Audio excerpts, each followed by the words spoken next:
Blog Talk Radio.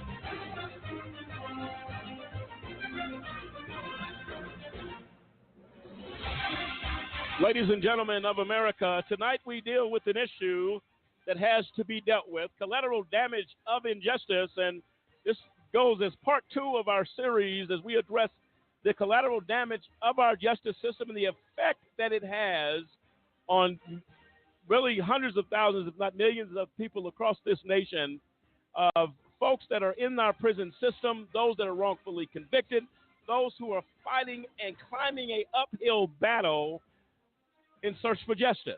And sometimes the toll is just a little bit too much. We learned that last week in remembering our sister, Lawanna Banks Clark, who passed away and was suddenly taken. But without question, there's responsibility that has to be levied out against those who contributed to her death. Injustice was one of them. We take off on that topic right now. Hang on to your seats, folks. This is AJC Radio.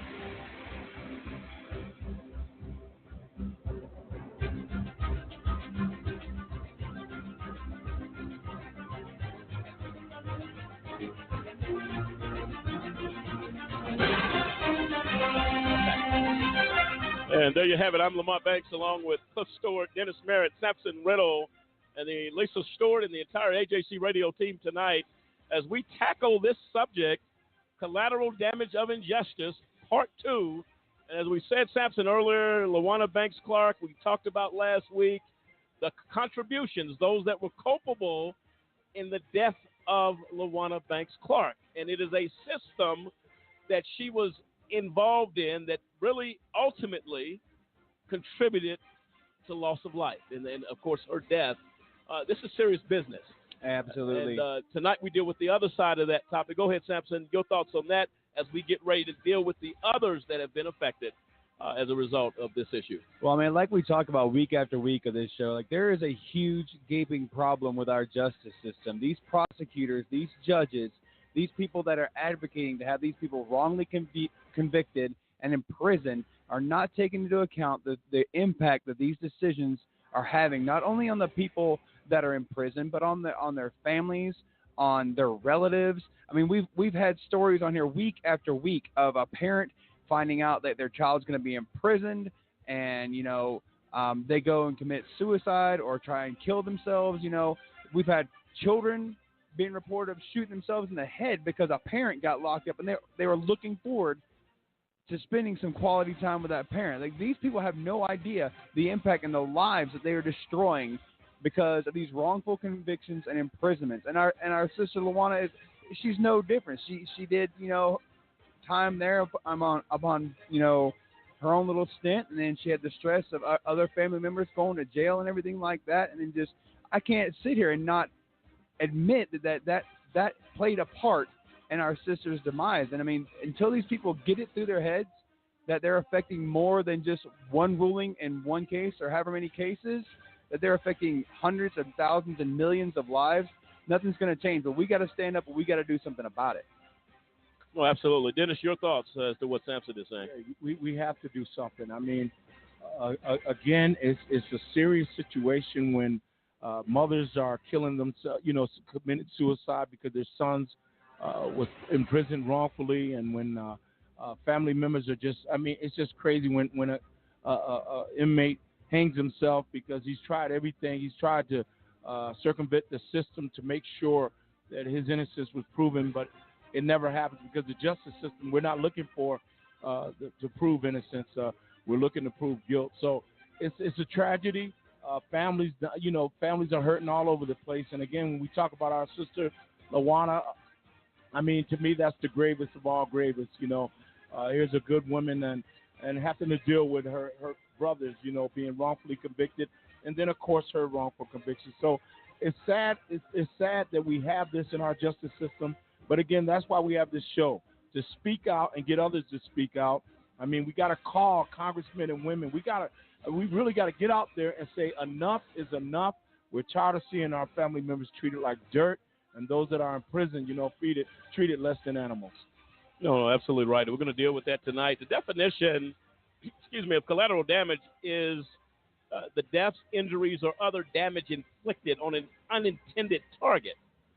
In American military terminology, it is used for the incidental killing or wounding of non-combatants or damage to non-combatant property during an attack on a legitimate military target. And that's the military definition. Make no mistake about it, ladies and gentlemen. What I'm talking about tonight is no less serious.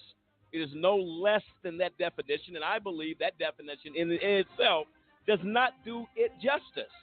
An unintended target, who is that? Not only are you killing inmates in county jails who have not been convicted of a crime. Right. They're in county jail.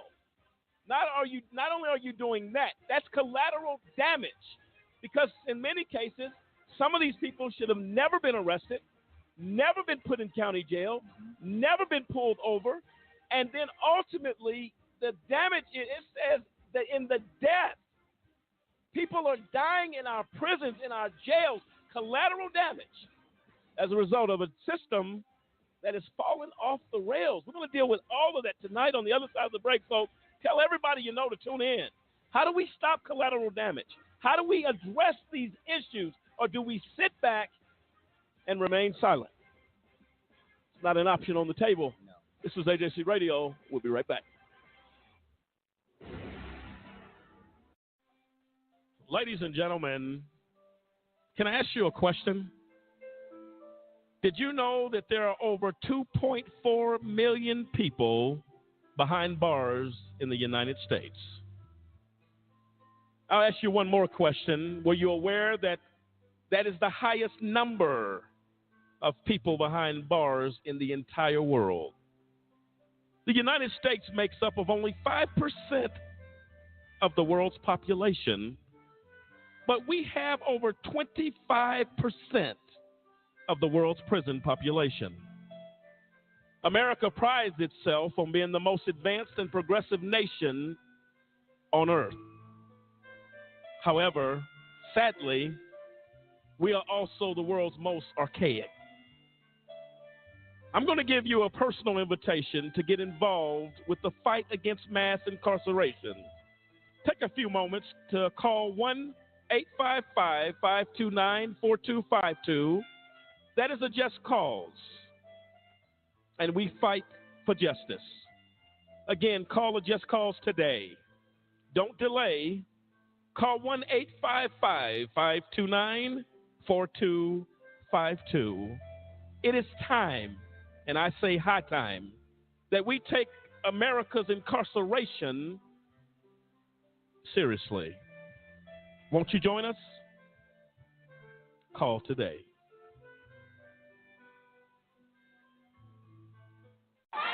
We know you care. Now it's time. Time to change the face of justice. Did you know that minority and youth participation in juries is extremely low to non-existent? The incidence of youth and minority offenders faced with trials have exploded. Youth and minorities are not being represented as they should be. We must represent for people to get fair trials. If you acquire a state ID or driver's license, it allows you to register to vote, and it allows you to become eligible for jury service. If you're 18, a U.S. citizen with a state ID or driver's license, and registered to vote, you're eligible to be called for jury duty. If called and selected, make it your duty to serve. We can't get justice without you. Change the face of justice. Check your local county or state jury service website for further details. Columbine, Virginia Tech, Tucson, Aurora, Fort Hood, Oak Creek, Newtown. How many more? How many more? How many more colleges? How many more classrooms? How many more movie theaters? How many more houses of faith? How many more shopping malls? How many more street corners? How many more? How many more? Enough. Demand a plan. Right now. As a mom. As a dad. As a friend. As a husband. As a wife. As an American. As an American. As an American. As a human being. For the children of Sandy Hook. Demand a plan. No more lists of names. It's not too soon. It's too late. Now is the time. Before we all know someone who loved someone on that list. No more lists. No more. Who they might have been. No more. If we had just done something yesterday. It's time. We can do better than this. We can do better than this. It's time. It's time. It's time for our leaders to act. Demand a plan. Right now. Right now. You! Demand it! Enough. Enough. Enough. Enough. I wanted to be in the military since I was a kid. I served in the United States Air Force. I served a total of 16 years. I was deployed 13 times. On my second deployment, 4 bombs hit my vehicle. And at 19 years old, that's the first time I ever saw somebody die. Coming back, I was raging. I started having pretty horrible nightmares. I would wake up in the middle of the night, sweats. I started drinking a lot. I felt worthless. I guess I never recognized it in myself. Eventually, one day, I just walked into the VA hospital and said I'd like to see somebody. Don't suffer alone. You got to find that link with somebody that'll make you let it go. It all starts with going to the VA. There's a whole community of veterans that just want to help you out. It's for the guys who couldn't come back, so you owe it to them to live well, because they're not here with their families.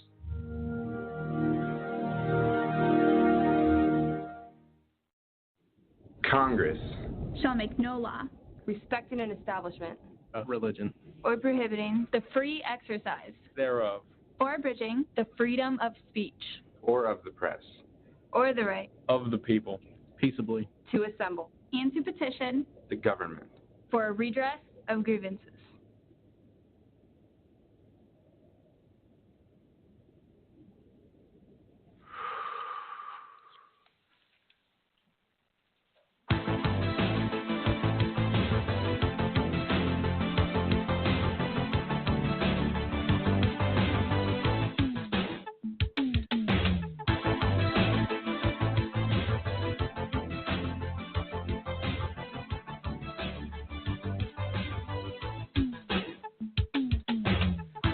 Welcome back, ladies and gentlemen, to AJC Radio. Tonight, as we address the issue of collateral damage, part 2 of our series, and we're dealing with some serious issues tonight. Those who are affected as a result of injustice in this nation, and we're not talking about a fine or a slight change in lifestyle. We're talking about the death and horrific stories that come with injustice. And we can no longer sit back and remain quiet on this issue. As we discussed earlier in the show, we talked about Lawanna Banks Clark, the prime example of what that collateral damage will bring one to. The contribution, we believe, without question, of our justice system, that she wrongfully did 6 months in a federal prison. She has seen injustice at the hands of other siblings, including my brother. Her brother, David Banks, one of the RP5, also saw the injustice of myself, wrongfully convicted. And it goes on and on and on, including the other 4 gentlemen, along with David Banks, who are sitting in federal prison right now on a crime they never committed. And they, I believe, are 6 years in, headed towards 7 years, sitting in a prison, federal prison, for something they did not do. If you think this is something that is minimum or something that's not a big deal, I'll invite you to walk in these shoes and you tell me different. This is a tragedy. It is an outrage, and we are going to address these issues. How do we as a society, as a people, as Americans, as non-Americans, whatever you are, sit back silently why people in body bag after body bag after body bag continues to be filled because people are totally out of it. They have lost their way trying to figure out and find a way for justice that they cannot find. Ultimately, death after death, family members who are under the stress of this system, who believed probably at one point that this system could do something, has done nothing to combat this issue. We're going to deal with it. And I don't think we're looking at it like we need to as a society, as a country, when you're talking about people dying, families being separated, children being separated from their parents, from their mom, from their dad, from their grandmother, from their grandfather, their aunts, their uncles, you name it. The system is running rogue and really doing some destruction in the lives of a lot of people. And this is just something, Dennis, we have to address. You'll never know the pain a family member is going through. Every day they pick up a telephone, and their loved one is on the other end of that phone, wishing that they could come home, missing another Christmas, another birthday, another Mother's Day. And you know what? Many people behind bars, wrongfully convicted, sometimes loved ones are passing away because they just can't deal with it. And I have that burden as a wrongfully convicted inmate to carry behind the wall the death of my loved one. David Banks is no exception to that rule, who lost his sister. And the prison went a step further in the cruelty and refused him to come out and to put his sister to rest, to grieve with his family. This is collateral damage. David Banks, number one, should never be in a prison anywhere, period, because he's not guilty of anything. And to read the definition again, collateral damage is the death, injuries, or other damages inflicted on an unintended target. David Banks is a target. Lawanna Banks Clark was a target. Pastor Rose Banks and her family are targets.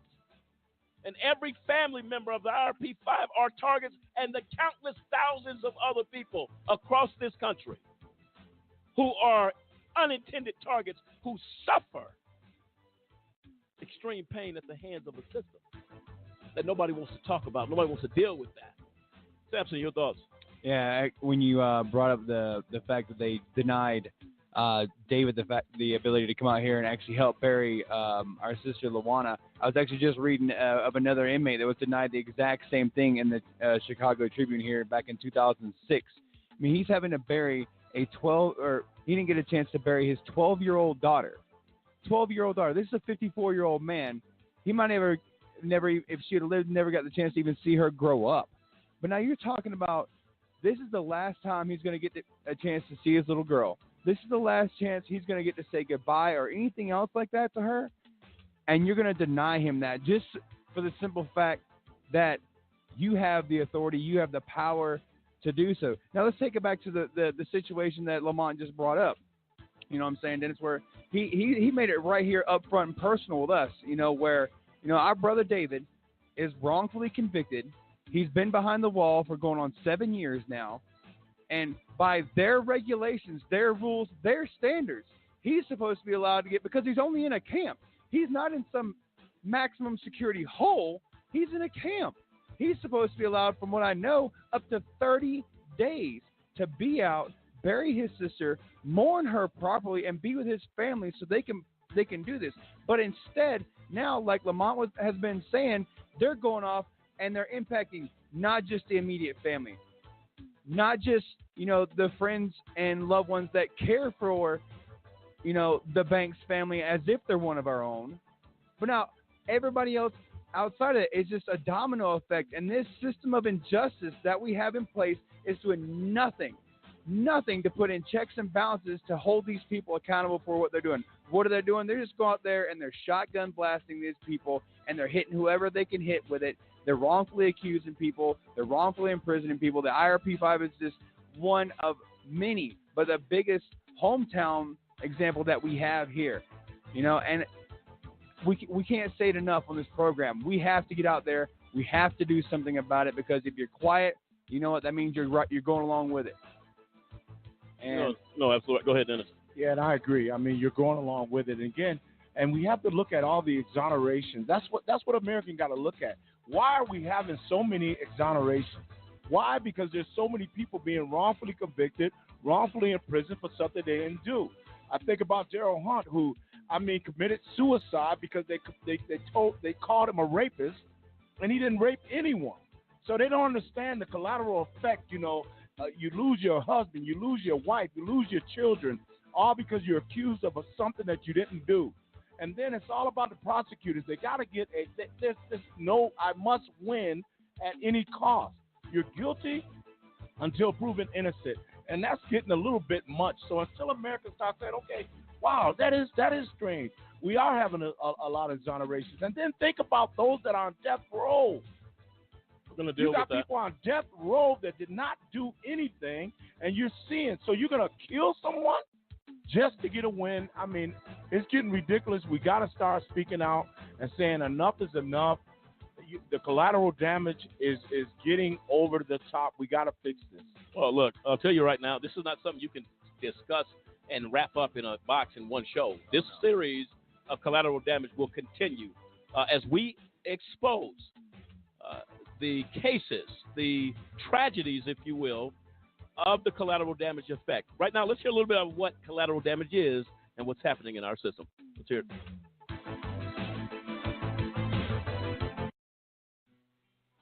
I remember sitting through the trial saying there's absolutely no way that he's going to be found convicted. Joel Broderick and Leah Ray Smith Banker were just 20 and 21 years old when their father was sentenced to 12 to 16 years in prison. When this all started, I had just graduated from high school. I was captain of the football team and wrestler, and ran track, and sports star. I had my dad around for everything, and it was just about the time when I was getting ready to have to learn how to be a man and learn how to do things, learn how to read a tape measure, learn how to do stuff that your father teaches you. And just at that time, he got locked up. The two were young, and their father was now missing out on some of life's biggest moments. All the things that you call your dad for that you can't call your dad for. I got married a year from our first date with my husband, and he wasn't there. My brother walking down the aisle. Their father was now a ghost in the memories that were being made. I mean, my life happened so fast, and so many changes came that I just didn't have his input for it. We have all these pictures, and then he's just not in them. For Joel, life's path was a bumpy one. After his father's conviction, he got addicted to drugs and alcohol and was in prison himself. I struggled with drugs and alcohol, and literally right off the gate, as soon as that happened, I just decided I was just going to numb myself, and not think about it, I dealt with it by trying not to think about him, because if I try not to think about him, then I didn't have to deal with all the emotions that come with it, and the heartache. Not only were the brother and sister facing life hardships without their father, they were also dealing with the ridicule of the community and some of their own family. His mother passed away when my son was 6 months old, and he couldn't be there for that. And you go there, I remember at my grandmother's funeral, there's a stigma of there's Ron John's daughter and her husband or son, and my dad's not there, and people don't believe you. They don't believe that he's innocent, and that everybody's whispering in the background, and you say he didn't do it, and people don't want to listen. Everybody loved my dad, like all my friends. He was everybody's like, where's your dad? How's your dad? And then it turned from, everybody, my dad like a father figure to everybody, all my friends, had a ton of friends, going from that to every time somebody asks, where's your dad? How's Ron John doing? To me, I used to lie and say that he was in jail for murder because it was better than the alternative. The two thought their father would never make it out of prison. All these appeals were coming up, and then we were like, he's definitely going to get out on this one. Definitely. And a year would go by. And then I would talk to him on the phone, and he would say, it's going to, I don't know, son. It might be another year. They said, we are going for another appeal. The paperwork's in, but you know how long? Because last time they said it was going to be, maybe September, and now it's 2 Septembers from now. And it just, a nightmare. I remember thinking that my kids are never going to know their grandpa. They're never going to have a grandpa. He's going to die. He's not young. It's not like this happened to him when he was 30 years old. Right, he was 56 years old, and over a decade had gone by. And he's never going to know these beautiful grandkids. And I know that he would be exactly the grandfather that he is today. Despite their father's absence, Leah Ray still remembers the few things he could do for them while he was locked away. He would send birthday presents and for all the kids all the time, dream catchers. He spent so much time in there thinking about us and our family and doing stuff for the kids.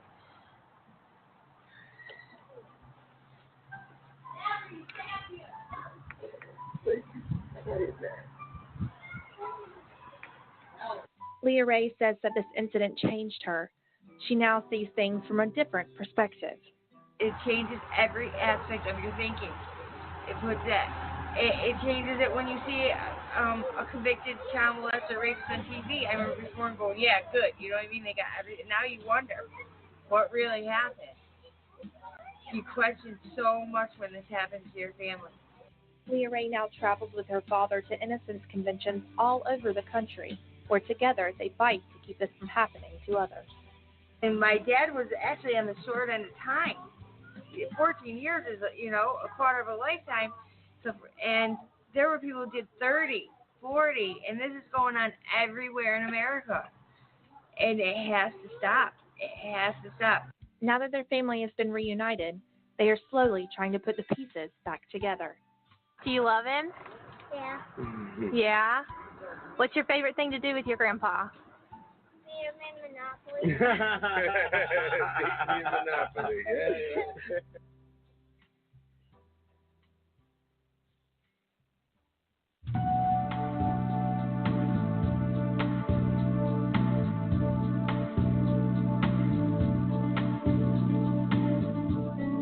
And there you have it. Collateral damage of our system.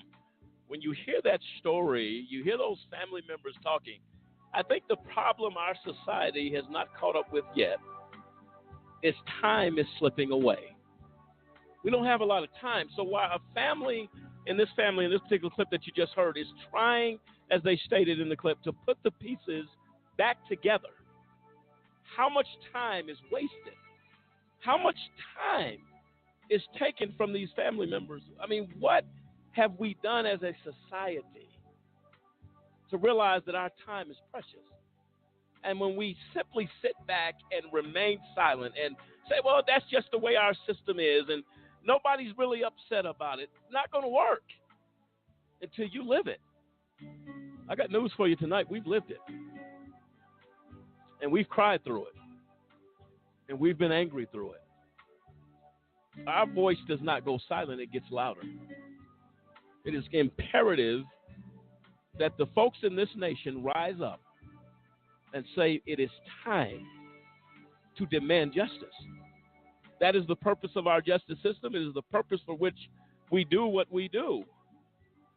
It's for justice. I want you to hear this real quick. We're going to be bringing on our guest, Kathy Morse, here momentarily. Listen to this. Mother of son who hanged himself after being accused of rape commits suicide 1 year later. Mother of a teenager who hanged himself after being subjected to rape allegations has committed suicide. This was a few years back, in the same way shortly after the anniversary of his death. The family of Karen Cheshire, 55, said she could not see a future without her son. Jay, whose body was found in a park near their home after being accused of rape. The rape complaint was withdrawn after 2 weeks, but the claims were said to have deeply affected the 17-year-old and his family. Ms. Cheshire had wanted to investigate the police's handling of the case, but became deeply depressed. An inquest into her death found she died on July 18th of the same causes as her son, asphyxiation. Her brother, Simon Kashir, 58, said it came to the anniversary of Jay's death, and sadly, although I almost expected her to do something, I'm shocked she actually took her life in the same fashion. She just couldn't see a future without Jay. Ms. Kashire, a bus driver, said he last saw his sister looking vacant, zombie-like, 4 days before the anniversary of Jay's death. He added she used to be so different. She was just really intelligent woman who probably could have written books. She even kept a diary for 40 years. But what happened to Jay just finished her off, and she never recovered. This is what we talk about. Ladies and gentlemen, please make no mistake about it. 1 year later, and the charges were withdrawn. But the damage was already done. This is what we're talking about, collateral damage. She never recovered. Her son said being accused. He wasn't guilty of anything. He wasn't convicted in a court of law. The allegation itself. This is why the process of justice must start before an arrest is ever made. Because this is a clear example of that impact. 2 lives lost. 2 lives. It's unacceptable. Are we going to do something about it? That is the question. Right now, joining us to get into this conversation, our dear friend of AJC Radio and the Just Cause, Kathy Morse, who we have a great deal of respect for. We're so glad that she took time tonight to join us. Kathy, are you there?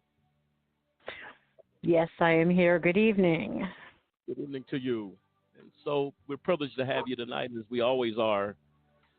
As we have talked about this new series we've started, Collateral Damage of Injustice, and we were talking during the break, Kathy, that even the guilty, those who may have been guilty of something that put them in prison, there's still injustice behind the wall to those who are even guilty that they should not suffer.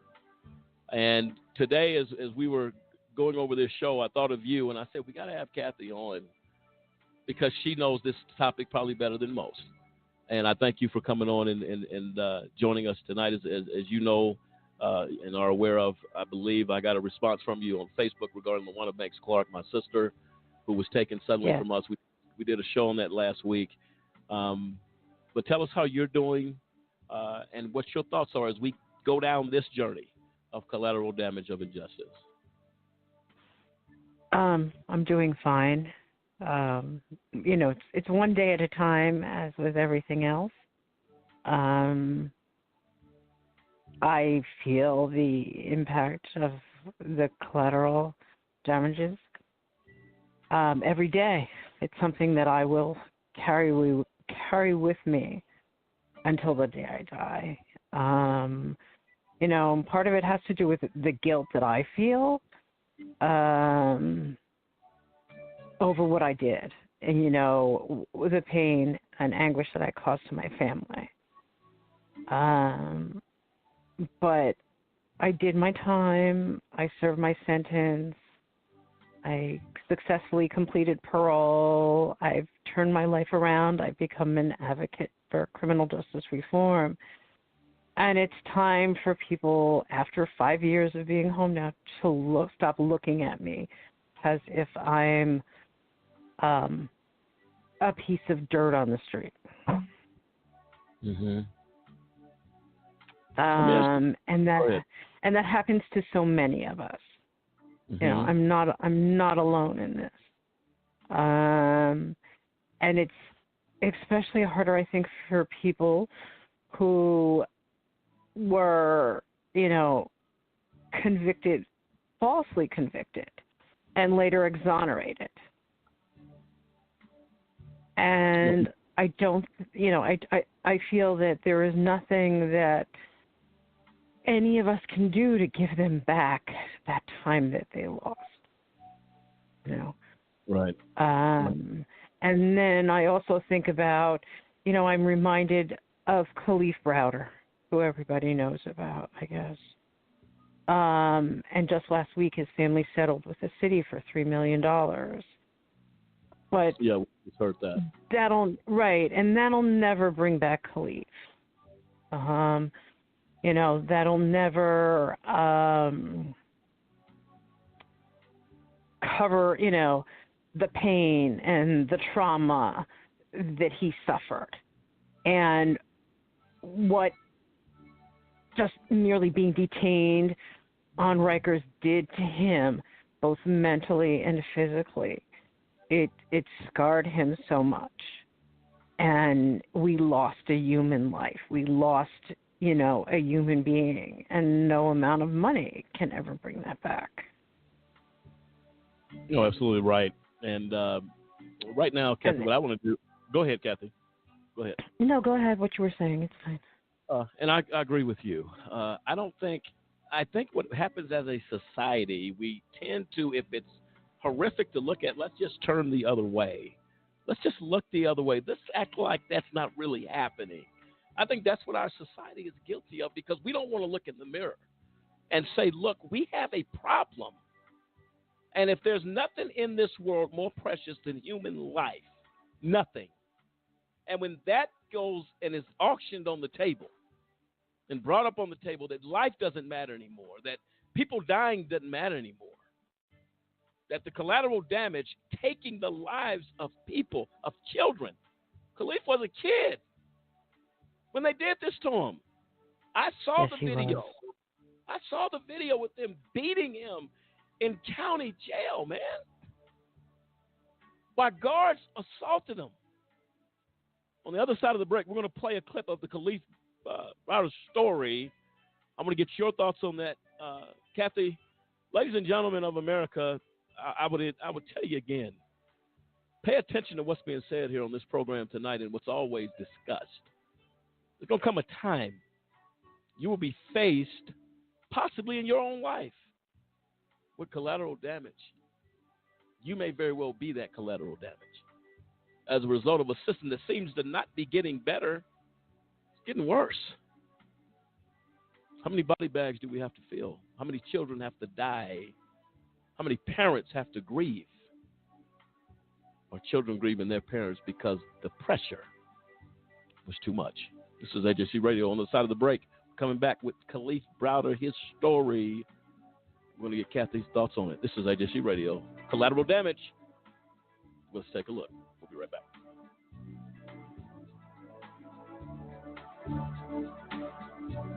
Do you know anyone who's been sent to prison who's innocent?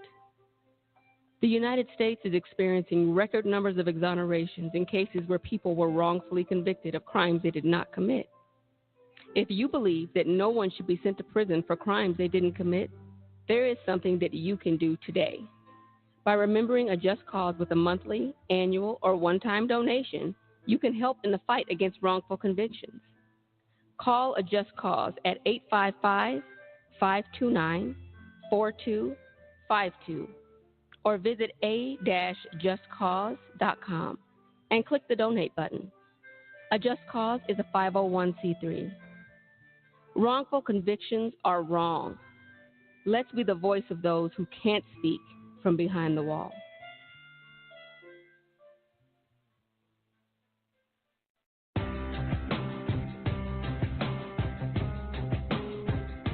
How often does our justice system get it wrong, convicting innocent people of crimes they did not commit? A new project by the University of Michigan Law School and the Center for Wrongful Convictions at Northwestern University School of Law tries to answer that question. In the last 23 years, more than 2,000 people have been convicted of serious crimes and later exonerated, according to the National Registry of Exonerations. By far, the largest segment was almost 1,200 defendants falsely convicted because of large-scale patterns of police corruption, generally in drug and gun cases.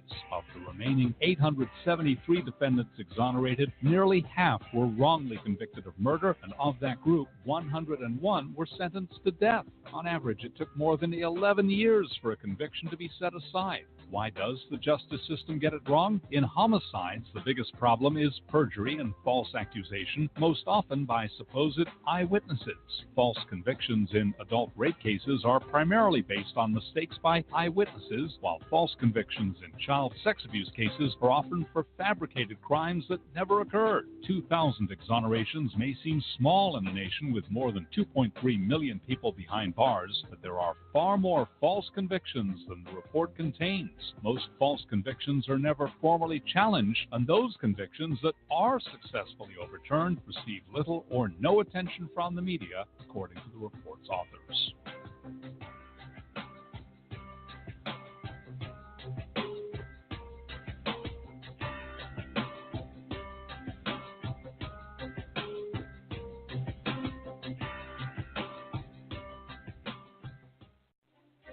Here are 50 white guys. Here are 50 black guys. Here's how many white guys can expect to go to prison in their lifetime. The chances amount to 1 out of 17. Now here's how many black guys can expect the same thing. The chances are 1 out of 3. Why? Lots of reasons. It's complicated, but one thing is clear. There's racial bias at every level of the criminal justice system. When blacks and whites commit the same kind of crimes, blacks are more likely to be arrested. Once arrested, they're more likely to be convicted. Once convicted, they're more likely to serve longer sentences. Look at the numbers in America's so-called war on drugs. About 14% of American drug users are black, as are about a quarter of drug sellers. Yet blacks are 34% of the people arrested for drug crimes. And those convicted of drug crimes, 46% are black. By the time we factor in sentencing, there are actually more black drug offenders than white ones in state prison and in federal prison. In the end, the incarceration rate for drug crimes is 10 times higher for blacks than it is for whites. These are the facts. Racial disparity in America's war on drugs is one big reason that 1 out of 3 black men can expect to go to prison in their lifetime.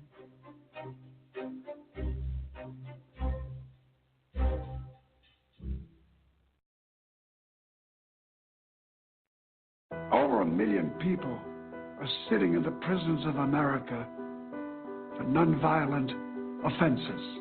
That's why I'm asking you to join the American Civil Liberties Union and help us in the fight to end mass incarceration. We spend over $80 billion a year incarcerating people. Alternatives to prison, like community service, drug treatment, and rehabilitation, costs less and can turn lives around. It's time for fair justice. It's time for smart justice. And we need your help.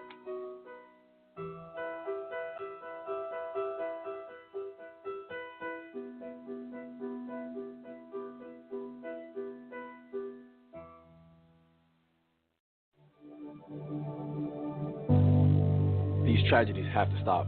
There must be accountability. Black, white, brown. We are one. We are one. One. We will not stick to sports. We will not shut up and dribble. This is bigger than basketball. Change can be uncomfortable. Change is necessary. We need to talk. We need to act. We matter. We must unite. Say his name. Stephon Clark. Stephon Clark. We must unite.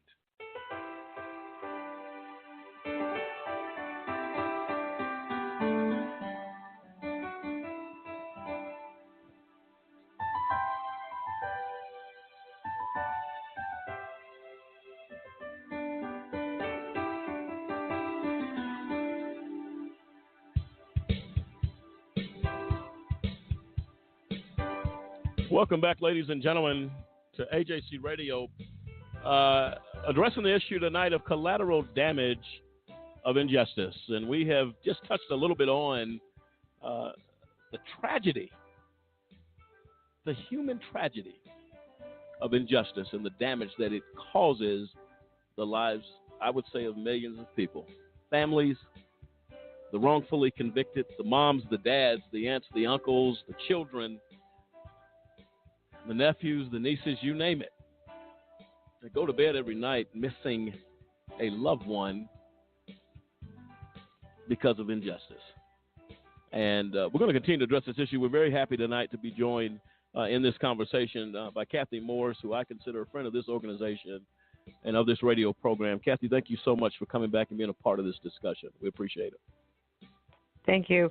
Something I just want to go back to that you said before we went on break. Sure. And I say this a lot, with the current trends with incarceration, everybody will know somebody who has been incarcerated. Everybody will somehow be touched by incarceration, be it themselves individually, a relative, a neighbor, a coworker, or a friend. Everybody is going to be touched somehow by incarceration. Oh, absolutely. And, oftentimes we just think about the individual who is arrested and charged. We don't think about their family, how it impacts their children, how it impacts, their entire family, their entire, their whole, little network there. And it does. It has a rippling effect. And not only, it does it cause the trauma to the individual who's incarcerated, but it's the trauma and the heartbreak to the families as well. Absolutely. Yes. And it just spreads out there. And, Khalif, my heart breaks every time I think of Khalif. And I posted about it on Twitter when they announced the award, and I'm like, there is no justice in that award. It will not bring him back. It will never compensate for the pain and suffering he went through. The only thing that we can hope is that with that settlement, that the family will use that to advocate, to prevent future Khalifs. No, absolutely right. He's not Khalif. His name is out there, and everybody, regardless of where you go, has heard of him. But there's other Khalifs as well that we don't hear about. Absolutely.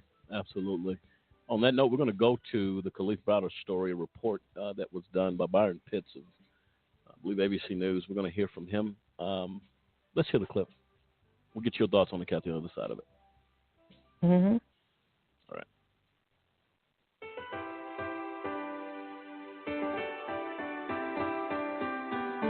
We turn now to another tragic story about a young man who learned the hard way about the troubles plaguing America's criminal justice system. Khalif Browder was arrested at 16, never convicted of a crime, never had a trial, but spent more than 3 years in one of the most violent jails in the country. Tonight, here is Khalif in his own words. You're supposed to be innocent to prove guilty, but the way the system is you're guilty to prove innocent. Little did we know Khalif Browder was already dying inside the day we met him. At the easy age of 22, he'd already learned more about America's criminal justice system and endured more than any soul should ever have to. That's Khalif there on the floor inside Rikers Island, New York City's most notorious jail, beaten by a gang of fellow inmates, all caught on camera. At the age of 16, he was arrested and sent here for allegedly stealing a backpack. It was like hell on earth. We were beaten, stomped by the correction officers, and they was just beating on me. Beatings captured on surveillance video obtained by the New Yorker magazine, which first brought Khalif's story to light. In this video, we see him being escorted to the prison shower. He appears to speak to the guard, who in seconds is seen slamming him into a wall and then to the ground. And I cried myself to sleep because it's like, I want to go home, and it's like they're not letting me go home. To go home, Khalif's mother, Benita Browder, needed to post bail of $3,000, money she says she just didn't have. What was your reaction when you heard that your 16-year-old boy was being sent to Rikers Island? My heart dropped. I had heard so many horror stories about Rikers, and all I could picture was him getting hurt in there. Court records show Khalif had attempted suicide at least 6 times, spent 1,110 days behind bars, more than 800 of those in solitary confinement. His court date postponed more than 30 times. He endured all this having never been given a trial, never convicted of a crime. Finally, in June of 2013, all charges against Khalif were dismissed. But his experience exposed the troubled criminal justice system and the brutality of life behind bars. I think at some point, almost a reckless disregard by the prosecutors in this case. They didn't care, Byron. They saw his file. They saw that he was in jail, and he'd probably take a plea, and they were hoping he'd take a plea. They just told me that if I plead guilty, I would release from jail that same day. But I didn't do it. You're not going to make me say I did something just so I could go home. When we first met him, November of last year, he was doing better, he said. Earned his GED, started classes at Bronx Community College, pulling a 3.56 GPA. But the psychological trauma from jail had taken its toll. And when he first came home, he would just walk the four corners of the driveway. You hear animals do that have been confined to a space. Yes, he did it. And I had to watch my baby go through all of that. In the last year, Khalif grew depressed, deeply paranoid. You know, deep down, I'm a mess. I feel like I'm a grown, old man. And then 2 Saturdays ago, 2 years after his release from jail, Khalif Browder hanged himself with an air conditioner cord in his home in the Bronx. He was 22.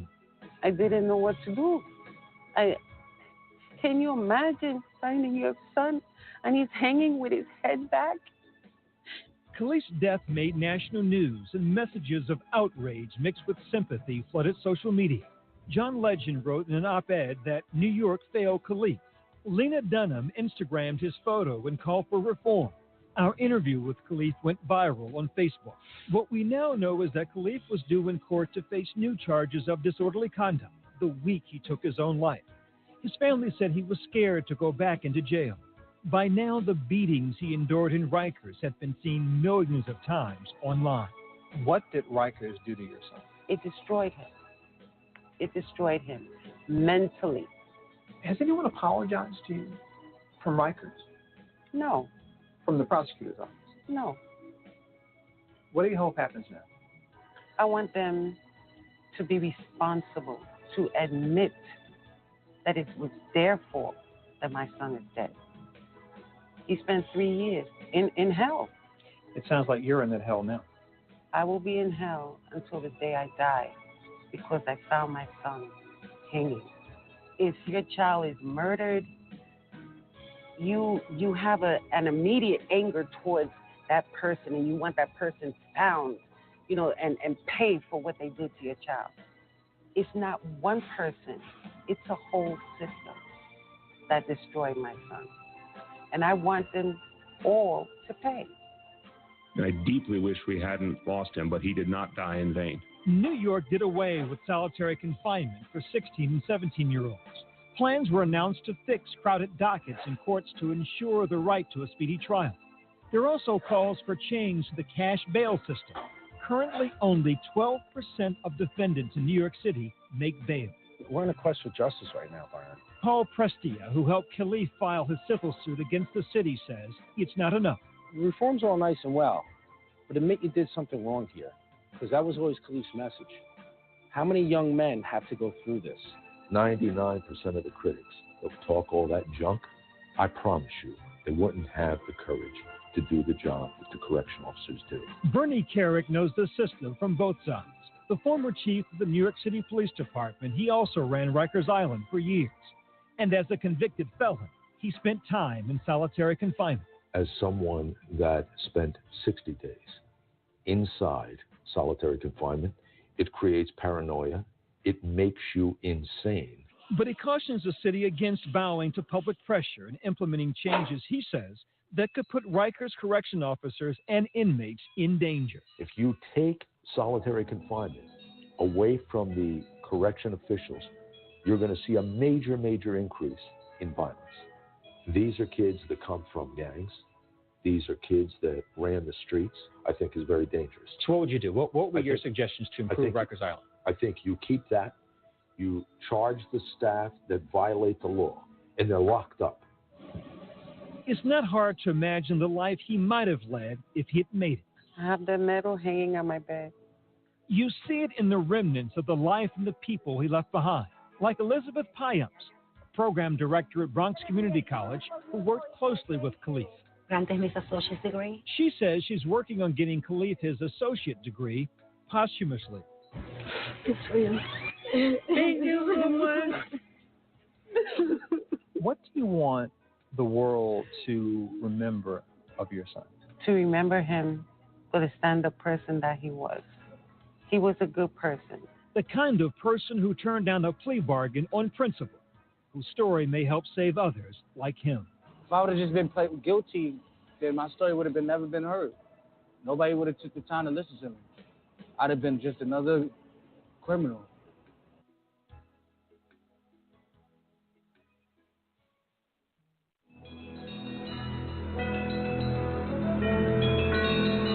Well, there you have it. Khalif Browder tragedy. This young man lost his life, never charged, never convicted. 3 years at Rikers Island. Collateral damage is the death, injury, or other damage inflicted on an unintended target. American military terminology is used for the incidental killing or wounding of non-combatants or damage to non-combatant property during an attack or legitimate military target. When do human beings become targets? When does that stop mattering?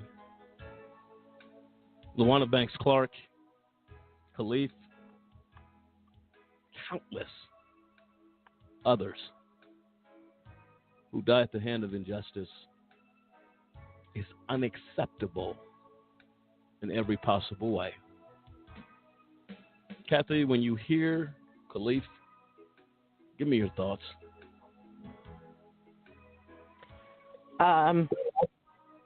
It breaks my heart. I can't. I will start to cry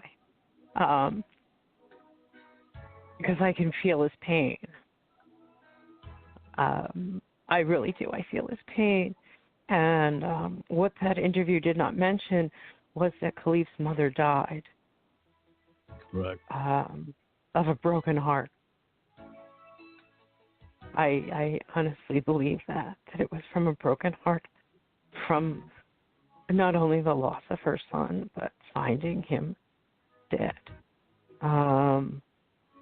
I will also be honest with you. I myself have told my psychiatrist that if I ever had to go back to Rikers, I would kill myself.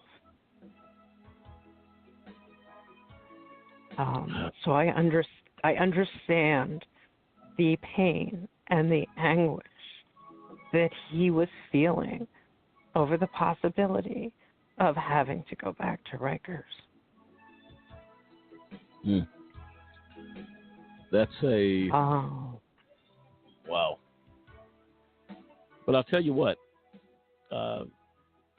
it may be an uncomfortable topic. Maybe something. But we need to talk about it. But we need to talk about it. You don't have a choice. If we don't talk about it, how are we not going to? We need to educate the community so that they're aware of this is the reality of what goes on. And I believe it is a culture that is in every part of our criminal justice system.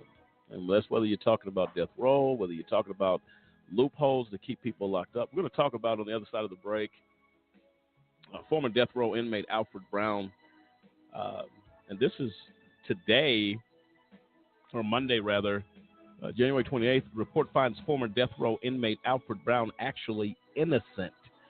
There was some issues prior to Monday that they were not going to give him any type of public announcement of his innocence, because they said, well, just because you're found not guilty doesn't mean that you're innocent. We're going to talk about that. I had a conversation earlier this week about that. But this report comes out today. Actual innocence shows, but those are rare, far in between. We're going to talk about that, exactly what he was dealing with. 10 years, I believe, on death row, and the tragedy of that, the collateral damage of that, and how he will be affected the rest of his life as a result. 10 years taken. I'm going to deal with that on the other side of the break.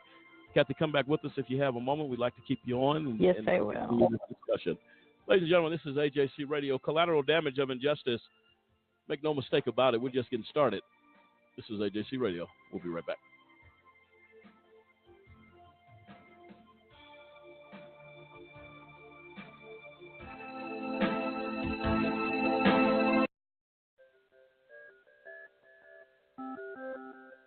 The United States of America incarcerates more people than any other country in the world. In fact, the U.S. hosts more prison inmates than all other developed nations combined. As of 2010, the world population was over 6.8 billion people, with an estimated 9.8 million in jail. This figure, compiled by the International Center for Prison Studies, refers both to individuals held in jail awaiting trial and inmates serving time after sentencing. So there are 9.8 million human beings on planet Earth living inside of cages that we know of. In 2010, the U.S. was home to about 309 million people, 4.5% of the world's total population, but housed 23% of the world's prisoners. So take a moment to think about what this means. It means we imprison more people than enormous autocratic countries like China. We imprison more people than Russia. Compared to the size of our population, our rate of imprisonment dwarfs our closest allies, like the United Kingdom, France, and Canada. As of 2010, there were over 1.6 million post-trial inmates serving sentences in America's state and federal facilities. This number does not include those being detained pre-trial or those on probation. The most unique feature of incarceration in America is the large and active role of our federal government. In most countries, crime is reacted to at the local or regional level, whereas the American government finances and legislates a significant portion of law enforcement at the national level. State governments still do their fair share of incarceration, though. California and Texas incarcerate more than other states with over 171,000 inmates each. Florida is a close third with over 103,000 prisoners. But no single state locks up more people than the federal government with over 208,000 inmates.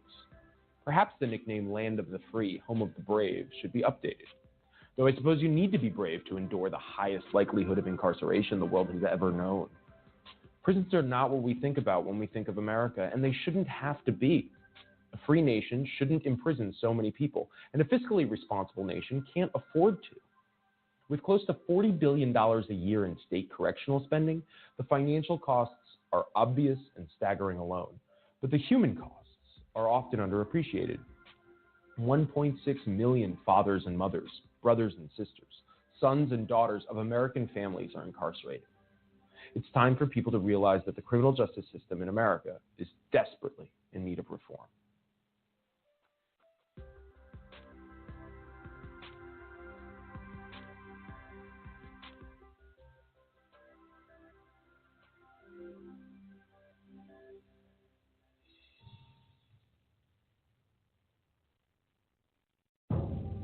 I'm a mother.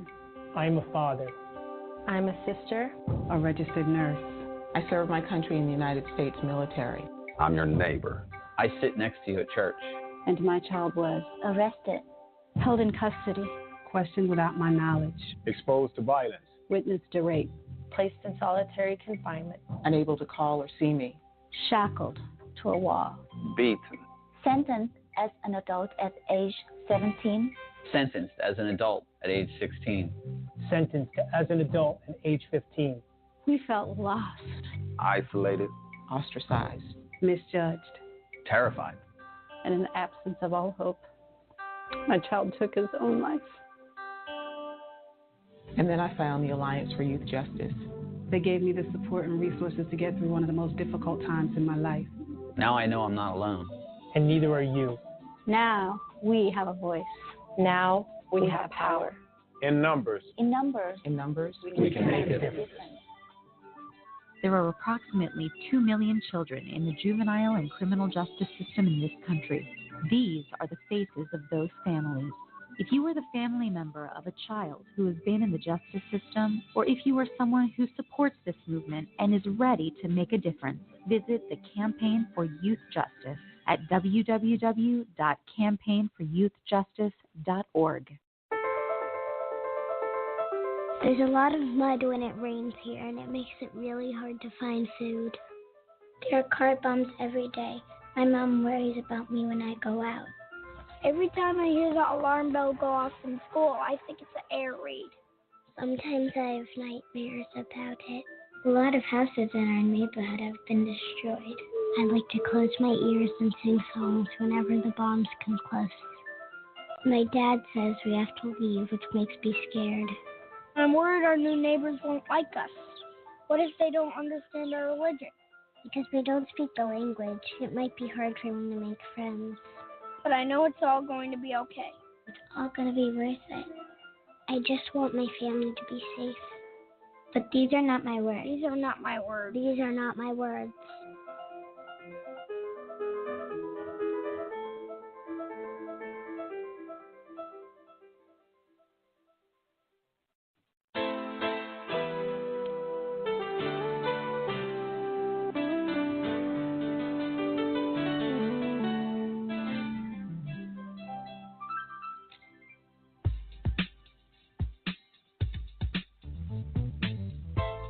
Welcome back, ladies and gentlemen of America. This is AJC Radio. Tonight, continuing our discussion about collateral damage of injustice. And I'll tell you what, this has been a serious conversation. We've been honored to have Kathy Morris on board with this conversation and chiming in on a very troubling situation in this nation.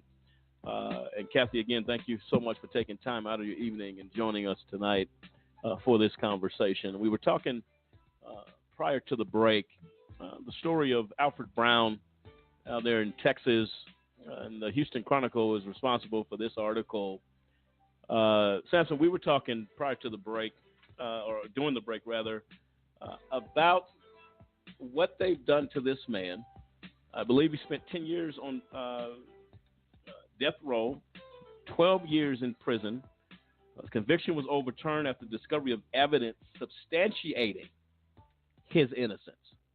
And you have a prosecutor who, at the last minute, Special Prosecutor John Rayleigh has completed a report finding ex-death row prisoner Alfred Dwayne Brown actually innocent, according to current and former Houston Police Union Chiefs Joe Gamaldi and Ray Hunt. The Harris County District Attorney's Office was set to release the bombshell results of the month-long investigation on Monday, but stepped back at the last minute, Hunt says. Two sources familiar with the case confirmed the union's claims to the Houston Chronicle. And this is the really the serious point of collateral damage. It says that State Bar dropped the probe into ex-prosecutor accused of withholding evidence in this case. So there was a probe into why the prosecutor did what he did. Now the State Bar says we're not going to pursue this any further. Now only who knows what this man has gone through and what effects this will have on him after the fact. Samson, your thoughts? Oh, absolutely. I mean, let's not just go under the fact that he was been wrongfully convicted. Let's go ahead and start out with that. But now this man was sentenced to die in 2005 for something he didn't do.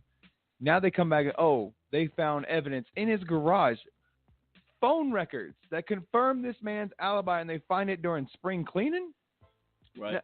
Now after that, now they're just going to keep laying it on. The man Rayleigh, who had the report confirming this man's innocence, publicly declined to confirm the results of his report. I mean, what kind of coward do you have to be? Yeah, you've already been paid, fella. Just tell him what you know. Exonerate this man. But instead, they just keep laying it on this guy because he's not officially innocent, now there's no compensation. There's no restitution. There's nothing for this guy right now. Absolutely nothing. So now he's lost time. He's basically been slapped in the face by the justice system. He's getting nothing other than, my bad. But then we're not going to actually say that you're innocent because then we're going to have to do something for you. You got to pay him, and that's the scam of the system. And to me, this is the seed of collateral damage.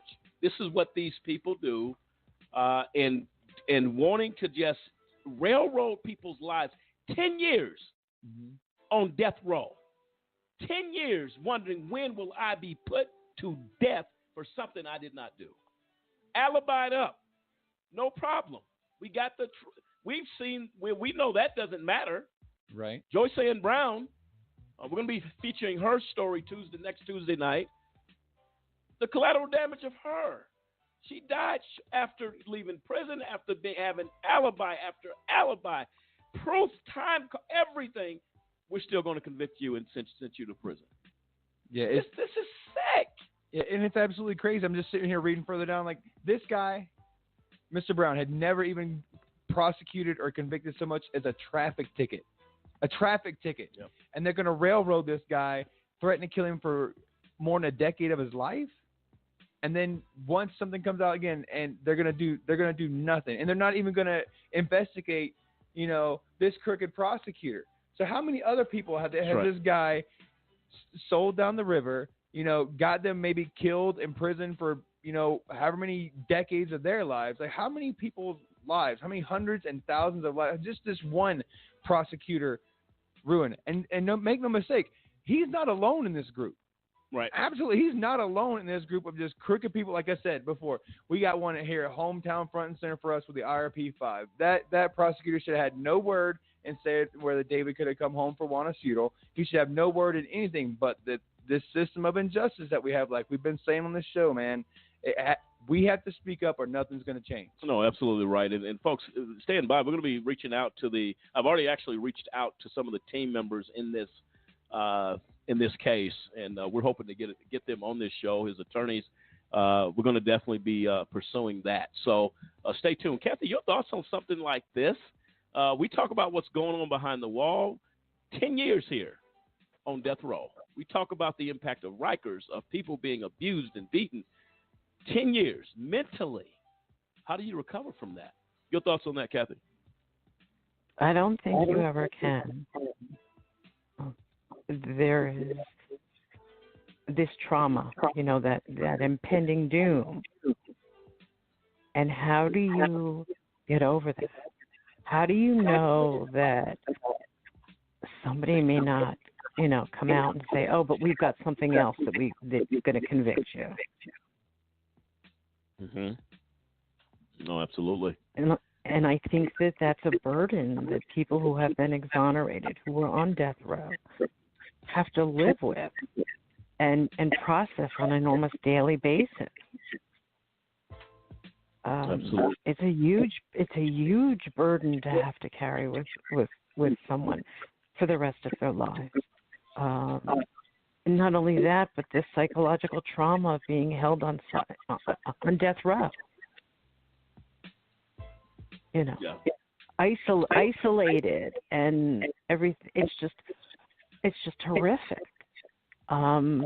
It brings to mind the one individual who was on death row and kept, begging them, please just kill me, kill me. I want, and they kept on going back to court because of the drugs that they were going to use. And they kept on finding it was unconstitutional, and he just kept begging them. He's like, at that point, I think he said, "Look, just do a firing squad." And they kept on coming up with, we need to check on the safety of the medications and all. He ended up killing himself. He just couldn't take it anymore. Just, so there's these stories that we just don't hear about. But the man that you're talking about, I believe, is he the one that they finally admitted that they had the DNA evidence clearing him? I believe so. Yes. Because yes, and that was. Go ahead. That was Kathy. written in the Houston Chronicle yesterday by Kerry, who I happen to know, who wrote the article. And I read it, and I was speechless. Look, it's such an injustice. And it's like, are people just used to saying injustice and meaning nothing behind it? Well, it's the way it is. We accept it as a society, nothing to worry about. It's, this happens until it happens to you. And when but that's the thing, we can't accept it. We can't sit here and say that it's okay to do this to people. It's not. Because it's not. It's not right. We're all human beings. Absolutely right. And to be playing with someone's life like this, someone's freedom. And you have someone living on death row for 10 years, knowing he did nothing. And as Sampson alluded to earlier, phone records showing he could not have done any of this. And it's ignored. My question to the nation, to this country, where's the outrage? Yep. Does the outrage simply have to come from a family member? Why won't, if an innocent man taken down to death row, the torture, the mental anguish of that every single day, how do we not feel that? How do we just say, well, you know what? Because I believe the system is set up to conceal. Don't let that get out. Don't share that, because if people knew, as we know, as we've lived, maybe something changes. because there's a number of outcries happening across this nation, not just in a community. A nation cries out against injustice. That is the only time we're going to see change. We're not going to see it until then. And people just go to county jail. They're getting arrested. Not charged. Not convicted, rather. They're dying in custody. Yes. Unacceptable. People are dying in custody at a jail. You have the sergeant that died in jail. He was checking in for 2 days. You know what he asked for? A Dixie cup of water. A Dixie cup. They laughed. They mocked him. Made fun of him. He died. There was just another story about a young man who was on probation, and they violated him for having a cookie that was laced with marijuana, and he started to have a seizure in the jail cell, and the officers put him in a restraint chair and left him, and he died. Are you kidding me? No, it just came out yesterday. The story. Well, Kathy, come back with us. We're going to take a quick break. Yep. Unbelievable. And I don't care how many times we hear it. The impact is the same. And you know why that is? Because it's wrong. It's inhumane. And the minute you come to the point in your life, ladies and gentlemen, that you accept that, and it seems normal to you, we got a serious problem in this nation. This is Agency Radio, Collateral, Damage of Injustice. We'll be right back.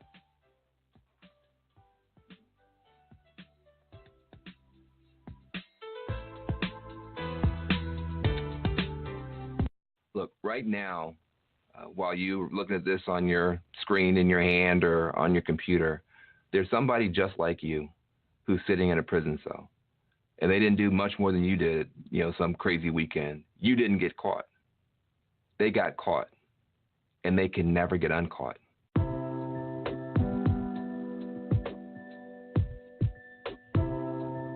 The United States of America is now the #1 incarcerator of human beings in the world, in the history of the world. We have about 5% of the world's population. We have 25% of the world's prisoners. We have more people locked up than China. China, who has 1 billion people, they got fewer prisoners than we do. A lot of times people say, well, if you don't want to do the time, don't do the crime. Really? Have you ever committed a crime? You got people who are doing more drugs on college campuses, in yacht clubs, country clubs. We all know that's going on, but the SWAT team never shows up there. The SWAT team shows up in the housing projects where you have poorer people doing fewer drugs, and those people go to prison.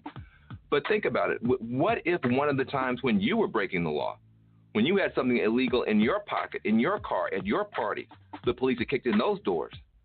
Would you want to be known for the rest of your life based on what happened that night?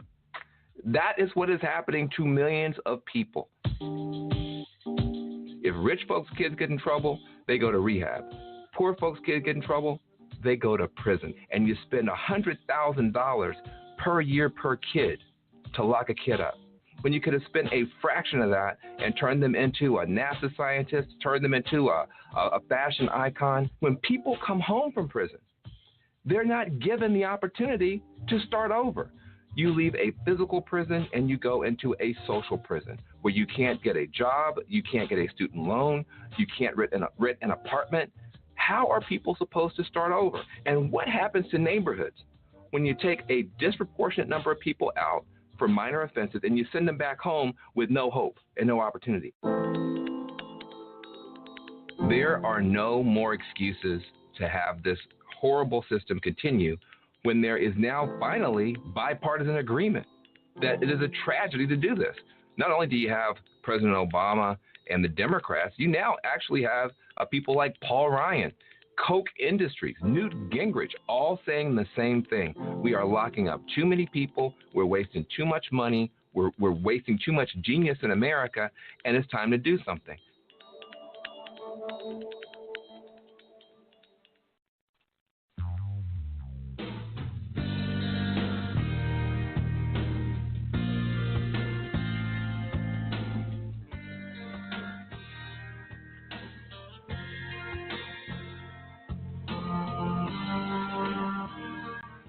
And welcome back, ladies and gentlemen, to AJC Radio. Tonight, addressing an issue, collateral damage of injustice, part 2, and we'll probably do part 3, 4, 5, 6 until we exhaust this conversation, until folks are motivated to move and do something. These are the lives of people who are needlessly lost. Lives are needlessly taken as a result of just injustice. That's the bottom line. There's no other way to say it, Samson. As we have gone down this path tonight, you're talking troubling, heartbreaking, heart-wrenching things here that I don't know how a person can hear these facts and actually go to sleep at night. Talk to me, Samson. This is out there. Yeah, I don't understand it either, Mon. I mean, we've heard about like countless people being affected, whether the family member has to sit there and go through this wrongful imprisonment, wrongful conviction of one of their loved ones, knowing full well, that they never did anything wrong. We have the person that's behind bars having to be separated from everything that they know, going through further abuse at the hands of guards and officers and whomever else. And I mean, we've heard it time and again: just lives lost, tragedies that happen, families torn apart, not seeing or hearing from each other for forever. And then if the person manages to survive and get out, well, then their life is still in disarray. I mean, they're coming back to an entire society that they don't know. Their records aren't easily expunged, so they can just enter back into society as a contributing member. No. Now they're a pariah. Now they're an outcast. Now they're looked down upon as being less than the normal citizen when they did absolutely nothing wrong. And then, like we heard from the last story, on top of that, the system wormed its way through all these different loopholes with these crooked judges and prosecutors to not even make any type of reparations or anything for these people. So it's just one wrongful thing, one, like Dennis said earlier, one prosecutor trying to pad his win record, and they're devastating hundreds and thousands of lives each and every time they get a wrongful conviction because they don't care. They don't care. They're winning, they're making their money, and they're moving on. We as a society, it seems like we've lost that human factor. Like, where have our morals and ethics gone where right is right and wrong is truly wrong? That's the big problem that I think, at least for me, and I think everybody else here on the show has with this system of injustice that, so many people are falling victim to. Now, instead, we as AJC Radio, we're trying to stand up, give a voice to the voiceless, speak out for those who can't speak for themselves, and get out here and get the word out, get people to actually get up off their couches and do something about it rather than just sit idly by. And that's what it's going to take to make the system change. No, for sure. And Kathy Morris is definitely one of those ladies that's letting her voice be heard as an advocate. Kathy, your thoughts just on the entirety of what we've heard tonight. And again, you're very clear on your position and your passions and what you say. Give me your thoughts of these. We could go for years and report on stories and collateral damage of injustice because it is so often that we're seeing and hearing what we're seeing. Your thoughts on that? That's right, and we would never repeat the same story twice. Mm-hmm. There are so many stories out there that don't even make it into the press, that we aren't aware of if it weren't for maybe family members coming out with it. And that's where the community has to get involved and demand accountability and transparency. Absolutely. This is something that you just cannot believe is real. That's kind of where you go. Listen to this. Man dies after alleged mix-up led to his wrongful arrest, attempted hanging, and massive brain injuries. A man who tried to hang himself in a Chicago police lockup, prompting his family to accuse officers of wrongfully detaining him, died Wednesday morning, according to his longtime girlfriend. Tyler Lumar, 24, died at the landmark of Des Plaines Rehabilitation and Nursing Center in the northwest suburb, where he had been treated after suffering massive brain injuries during the suicide attempt in August 2016 at the Harrison District Station on Chicago West Side. His cause of death has yet to be determined.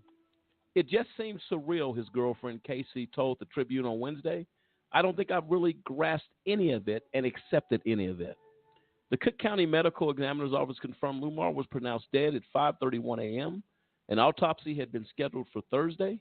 The Tribune highlighted Lamar's ordeal in front-page article last November after his mother filed a lawsuit against the city and Chicago Police Department on her son's behalf. At the time, Lumar had spent the last year on life support, racking up about $2 million in medical bills. Chicago police officers were called to a medical clinic in the East Garland Parks neighborhood after Lumar yelled and threatened a doctor who refused to refill his cough medicine prescription and then tossed papers on the floor and said he would come back. Police let Lumar go without charges, but moments later, the same officers stopped him as he walked down Madison Street Record Show. They arrested him because authorities in Lee County in western Illinois had issued a warrant over an overdue $25 payment in 2015 misdemeanor traffic case. Lumar had paid the $25, but authorities in Lee County had failed to withdraw the warrant, the lawsuit alleged. Are you kidding me? $25? Now you let him go.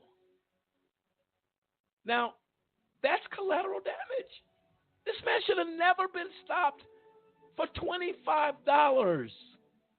He ultimately tries to take his life and suffers massive brain damage. Why are these officers not held accountable for the death of this young man? Dennis? It's because that young man's life to them didn't matter. I mean, it doesn't matter. I mean, and it's so sad. As we talk tonight, I think a lot about why does it have to hit home? I'm so thankful for what A Just Cause is doing. You know, getting it out there. We're trying to prevent it from getting to someone's home, but it seems as though no one takes anything serious until it's in their backyard. You know, it happens to them. And we're just trying to get it out there that this injustice has to stop. I mean, $25. Come on, that's ridiculous. But I guarantee you, it was more than that $25.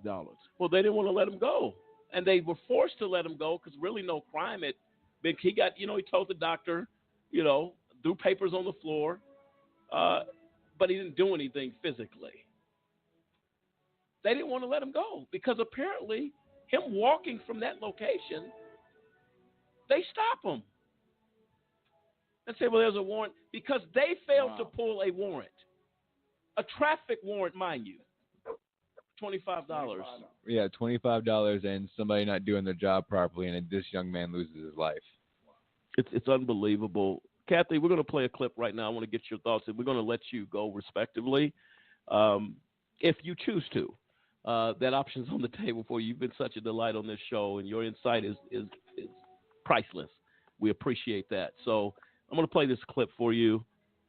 Talks about a former county jail officer speaks out on the death of a Sergeant James Brown who died needlessly and became collateral damage in a failed system.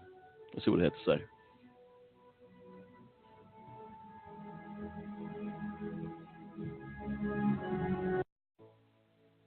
The video of Fort Bliss Sergeant James Brown's death in the El Paso County Jail is going worldwide. Good evening. I'm Erica Castillo. And I'm John Purvis. First on Fox tonight. 1 week ago, we showed you the jailhouse video of Sergeant Brown's final hours.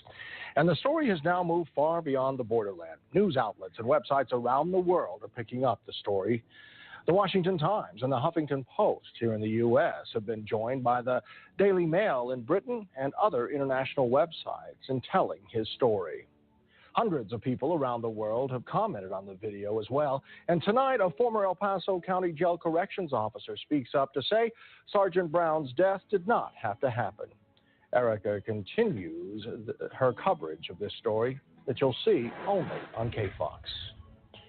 Fort Bliss is one of the largest military installations in the country. There are about 30,000 active duty soldiers stationed here at any given time.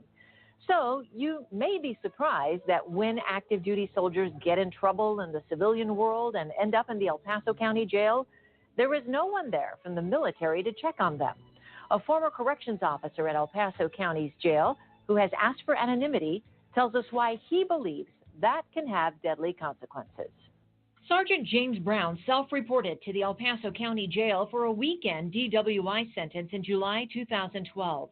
Documents show Sergeant Brown informed the jail upon arrival that he was diagnosed with PTSD.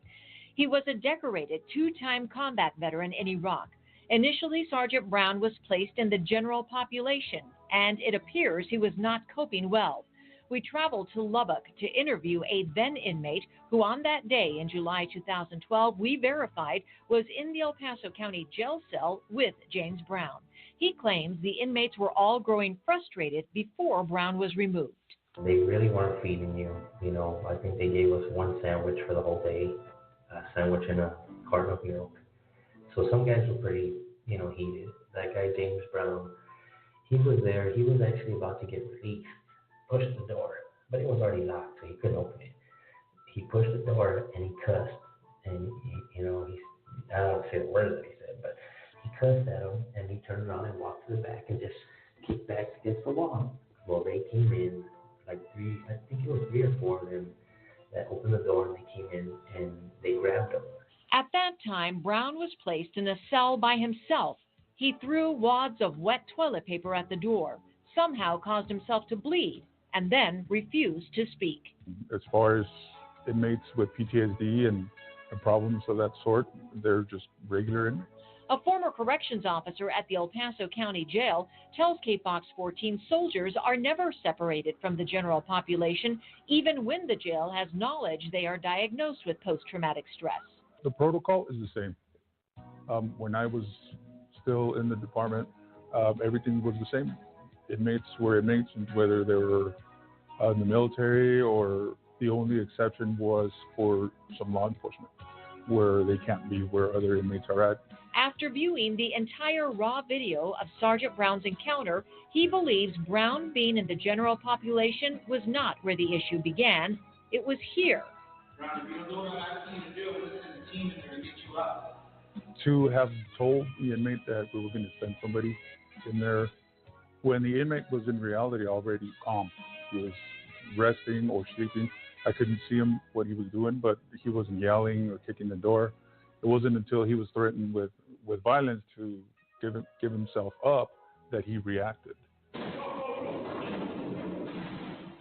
What followed was the extraction team storming his cell and Brown immediately stating he was struggling to breathe. Eventually, his limp body was hoisted up and carried to the infirmary, where Brown was sedated twice by injection and begged for water before collapsing and becoming unresponsive. Shockingly, all pretty standard procedure, according to our source, except for one thing. The reaction of the supervisors on scene should have prompted them to take over the situation and call 911. You just stayed in the same position where they left them, and that's a big red flag. Sadly, though, our source says he is not surprised. He says there is no training at the jail for corrections officers or the extraction team on how to deal with soldiers, much less soldiers diagnosed with post-traumatic stress. He claims they barely get any training of any sort at all. They don't get to practice as much. They practice maybe once a week, twice if they're lucky. And they have to do it, after the shift. He also says there is no psychiatrist and no official military presence at the jail in the event an active duty soldier is incarcerated, something he believes in this case could have made a difference. In the event that they do have somebody there, it would have to be somebody with rank of an officer to be able to control whoever it is that's there. that would create less problems. Fort Bliss, however, disagrees with that assessment. Lieutenant Colonel Lee Peters, who speaks on behalf of Fort Bliss, says that the post does not assign a military liaison to the jail because the percentage of soldiers arrested in El Paso comprises only 1% of the entire number of people arrested in El Paso County each year. Instead, Fort Bliss relies on the El Paso County Jail to inform the post when a detained soldier has been arrested and booked solely for the purpose of reporting procedures. It is unknown if James Brown ever told anyone when he arrived at the jail that he was an active duty soldier. However, it is documented in jail records he informed them of his post-traumatic stress.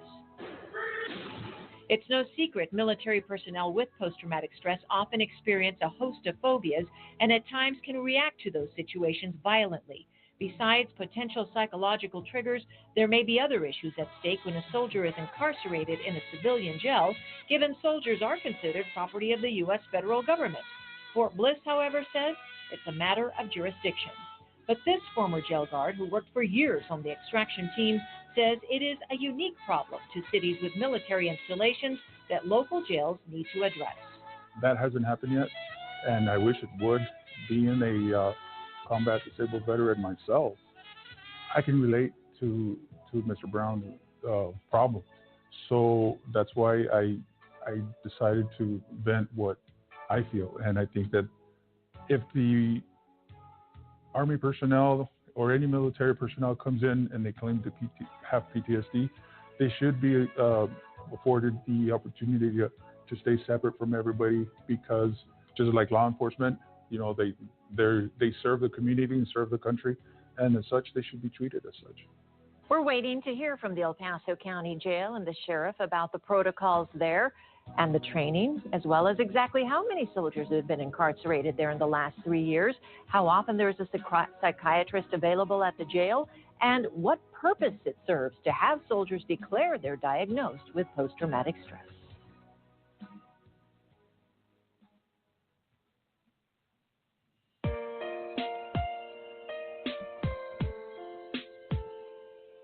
Sergeant Brown was not a threat.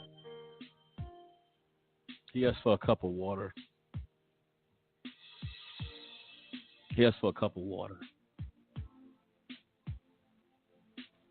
I've heard that story over and over again, and I'm floored again.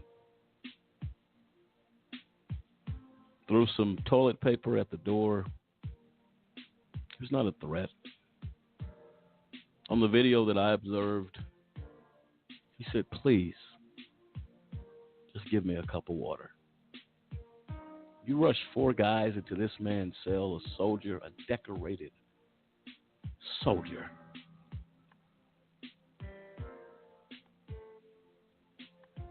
Sickest thing I've ever heard. And ultimately, I saw him on that video gasping to breathe.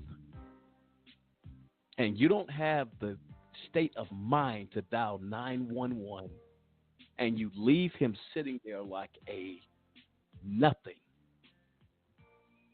And you think we're supposed to just remain silent while you kill people in these county jails. We will expose you. You're not going to stop. The American people need to know the monsters that are in these jails, in these prisons, that are taking our loved ones off the planet. Unacceptable. Kathy, your thoughts on that? There is a slowly growing trend in jails and prisons across the United States that are opening up special units for members of the military who find themselves arrested. And these units will be specifically equipped to deal with the PTSD and the other issues that is unique to military personnel. Rikers recently opened one there is a special unit in a New York State correctional facility as well, and it's just for veterans. So, while unfortunately it wasn't something that could have saved this man's life, it is something that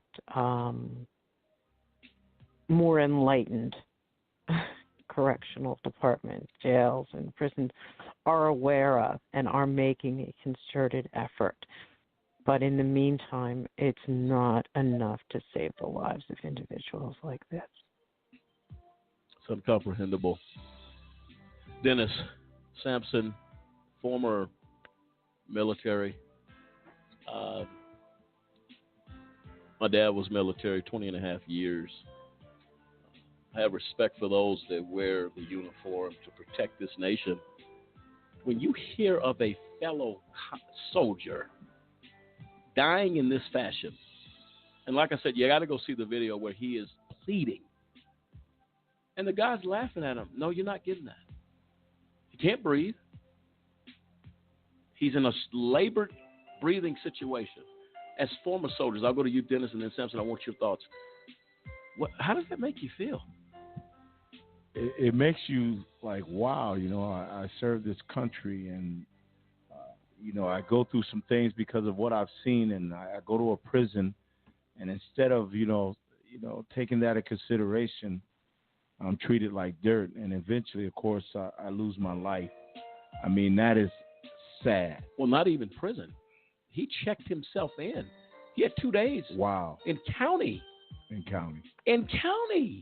Yeah, that's just ridiculous. I'm going for a weekend. I'm leaving. I'm going home to my family. Wow.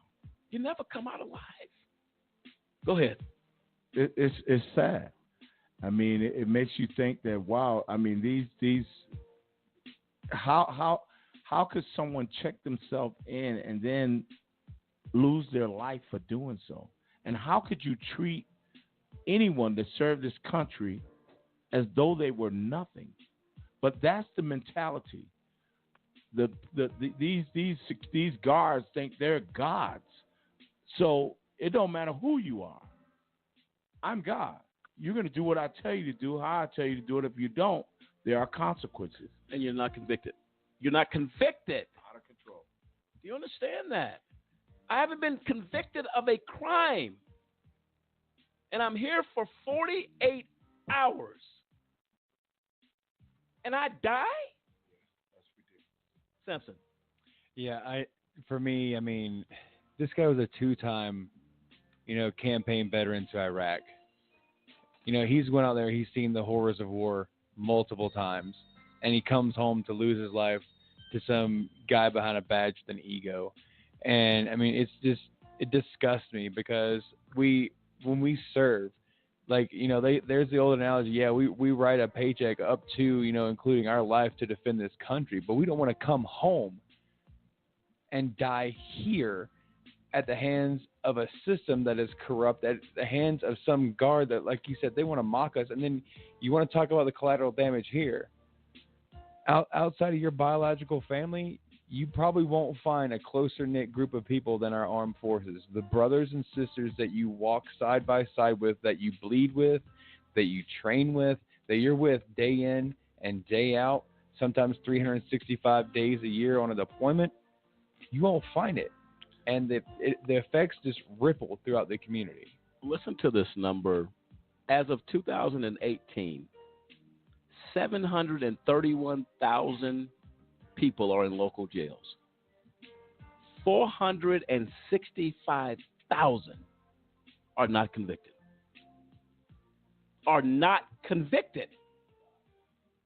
Do you understand what I just said? That's over 50%. Yeah. And you're treating these people, you shouldn't treat the guilty the way these people are treated. They're in county waiting for justice. Unacceptable. Kathy, I want your closing thoughts if I can. We're up against the clock. Such a insightful person. We can't thank you enough for talking to us tonight, talking to our listeners, adding your perspective to this conversation. Give me your closing thoughts. How do we get out of this mess? And what lies ahead for this nation if we don't? I hate to think of what lies ahead for the nation if we don't. The most important thing we can do is take our voices and get out there and educate as many people as possible. I think that what happened was when we saw the passage of the First Step Act, it became apparent that American voters are interested in criminal justice reform. They want criminal justice reform. They feel the time is right for criminal justice reform. And we as advocates need to use that as a springboard to get out there and educate individuals as to what's going on in jails and prisons in this country. Absolutely. Kathy, thank you so much. You're always welcome on this show. We're going to be doing this series. We are here every Tuesday, a program note every Tuesday. We will be here 8 p.m. to 8 to 10 Eastern Standard Time. And in the event, if needed, we will carry on Thursday evenings. But right now, we are Tuesday nights. Tell everybody you know. Kathy, anybody that's interested in what's going on, please have those folks join us. Whenever you want to come on the show and your voice wants to be heard, let me know. You have an open invitation anytime we go on air. Believe that, okay? Thank you so much. It was a pleasure. A pleasure. Be well, everyone. Thank you. You too, Kathy. You too. Good night. Have a good night. All right. And a courageous lady. What do you say? She's been through it, has seen a lot. And we're grateful at AJC Radio to have her always available to come on this show and to give her perspective. And I agree with her. The ramifications, the tremor effect, if you will, of collateral damage is uncomprehendable, what we're saying. This is something we have to take seriously. Ladies and gentlemen, you have to take it seriously. This is something that will continue. Please join us Tuesday night, 8 p.m. Eastern, as we continue this collateral damage of injustice. And to every person that has been lost, every person that has suffered the pain, the family members who've lost sleep at night, many of them have had to go into counseling trying to cope with injustice.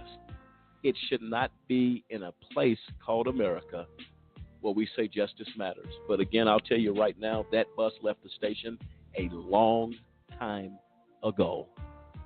And we're going to continue again to have this discussion very, very quickly.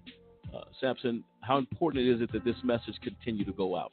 Oh, I mean, we've said it numerous times. It's absolutely critical. You know, we cannot sit idly by and say nothing and do nothing. You know, to everybody out there listening to AJC Radio across the nation, across the world, however you're tuning in, it doesn't matter. If you got to stand up, you got to stand up and make your voice be heard, because nothing's going to change if you sit around. Only thing that's going to pass is time, and you're going to wind up in a worse mess than what we have now. And an announcement really quick. On Thursday, January 31st, Monroe College is screening the Rikers film, followed by a panel discussion, and Kathy Morse is participating in that. More information on Twitter, check out at Kathy Morse 0914, and that's from 10:30 a.m. to 1 p.m. You want to check that out, because if anybody has something to say, Kathy Morse definitely does. And we're going to promote that as well. Our team will be promoting to get folks interested in that as well. So I think it's important, folks, to continue to join in this conversation. It's not the most comfortable, but it is definitely the most needed. As we, again, are in another year. And do we let year after year after year continue to go by and nothing gets done? And I think what Kathy says, we echo that. America has said they are interested in reform. And the First Step Act, we're going to be talking more about that as we get going. All these shows dedicated to the IRP-5, as we fight for justice for those guys, we'll continue to do so because they are, without question, the collateral damage of injustice. Make no mistake about it. And again, folks, Join us every week. Tell everybody you know about this show. All of our shows are archived. You can go to ajcradio.com, listen to any show that we've had, and you can tune into that as it's convenient for you. So we appreciate that. And, folks, we'll say that again tonight, this series will continue. Collateral Damage of Injustice continues next Tuesday. We'll see you then. Good night, America.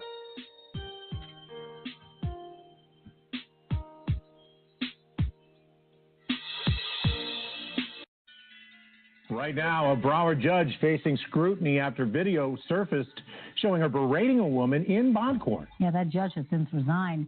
But as you can see in that video, the judge seemingly ignoring the inmate's request for medical treatment. Days later, her family says she died at home. Local 10's Madeline Wright is in Fort Lauderdale with more. This is not at all the type of behavior you'd expect to see from a judge. The defendant's family says they're appalled by the way she was treated when she appeared here at bond court. Oh, no, she didn't. The family of 59-year-old Sandra Twiggs in shock as they watched video of her court appearance. We don't say anything beyond what I am asking you. Trust me, I am willing. Ma'am. Twiggs, in a wheelchair, suffered from asthma and COPD. She was charged with a misdemeanor after getting into a fight with her daughter. While in bond court Sunday, Twiggs started coughing. Ma'am, do you need water? Just nod your head. Ma'am, I'm not here to talk to you about your breathing treatment. The family says when she got home Monday, she was so upset she could barely speak. She said they treated me so bad, and she said all I wanted was some medical attention and some help. The next day, the family found her dead in her room. It's okay.